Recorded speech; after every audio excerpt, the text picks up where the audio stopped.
श्री कृष्ण द्वारा दिए गए उपदेश किसी भी इंसान के जीवन को बदल सकता है। श्रीमद् भगवत गीता न केवल धर्म का उपदेश देती है बल्कि जीवन जीने की कला भी सिखाती है। महाभारत के युद्ध के पहले अर्जुन और श्री कृष्ण के संवाद लोगों के लिए प्रेरणा स्रोत है। ऐसे ही वर्तमान जीवन में उत्पन्न कठिनाइयों से लड़ने के लिए मनुष्य को गीता में बताए गए ज्ञान की तरह आचरण करना चाहिए। इससे वह उन्नति की ओर अग्रसर होगा। और आइए जानते हैं कि उन उपदेश के बारे में जो किसी के जीवन में बदलाव ला सकते हैं। सबसे पहला उपदेश है, शंका करने से होती है परेशानी। कुछ लोग होते हैं कि जिन्हें हमेशा लगता है कि लोग उनके विषय में ही बातें कर रहे हैं। वह यह सोचकर हमेशा ही परेशान रहते हैं कि लोग उन्हें पसंद नहीं करते, मगर वास्तविकता कुछ और ही होती है। ऐसे लोग संदेह करने के आदी होते हैं। पति पत्नी में भी कई बार ऐसी स्थिति आती है जब उन्हें एक दूसरे पर संदेह होता है। गीता में बताया गया है कि जो व्यक्ति किसी पर संदेह करता है वह कभी भी सुखी नहीं रहता। उसके मन हमेशा शंका बनी रहती है जो उसे परेशान करती है। वह बेशक कुछ काम कर रहा हो मगर शंका उसे किसी बीमारी की तरह हर वक्त दुख पहुंचाती रहती है। इसलिए शंका करने से मन परेशान रहता है। और दूसरा पॉइंट है, नरक के द्वार से बचाते हैं अच्छे कर्म।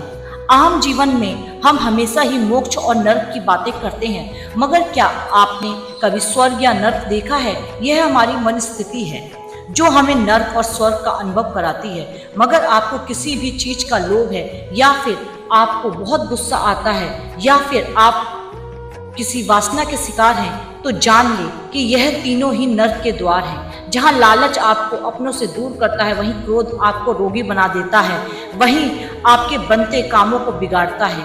इतना ही नहीं, आपको मनुष्य ही नहीं रहने देती है ये चीजें, जिससे आपका नरक में जाना निश्चित हो जाता है। थर्ड पॉइंट है, कभी शोक नहीं करना चाहिए।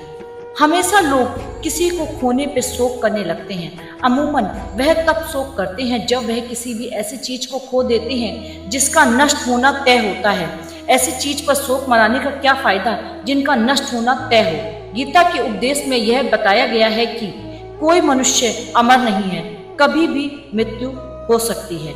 इसलिए किसी के दुनिया से अलविदा कहने पर शोक ना मनाएं। शोक उन चीजों को मनाएं जो आपके हाथों में होने के बावजूद आप उन्हें नहीं बचा सकते। फोर्थ पॉइंट है, हमेशा करें अच्छे कर्म। आज के समय में आधुनिकता लोगों पर हावी है, इसके बावजूद लोग इससे वह फायदा नहीं उठा पा रहे हैं जो उठा सकते हैं, क्योंकि बुद्धिमान लोग आज भी बहुत कम हैं।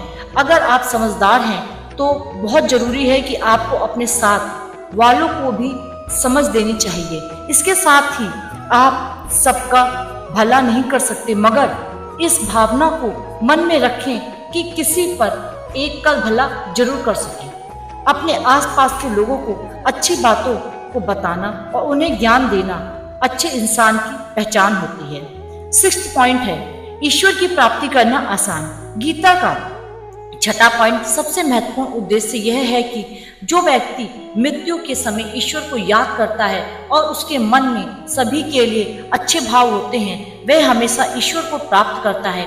अगर मन में विश्वास और श्रद्धा है तो आपको ईश्वर की प्राप्ति जरूर होगी। ऐसी और स्टोरीज के लिए और मोटिवेशनल वीडियोस के लिए हमारे चैनल को सब्सक्राइब जरूर कीजिएगा। आज के लिए इतना ही, धन्यवाद।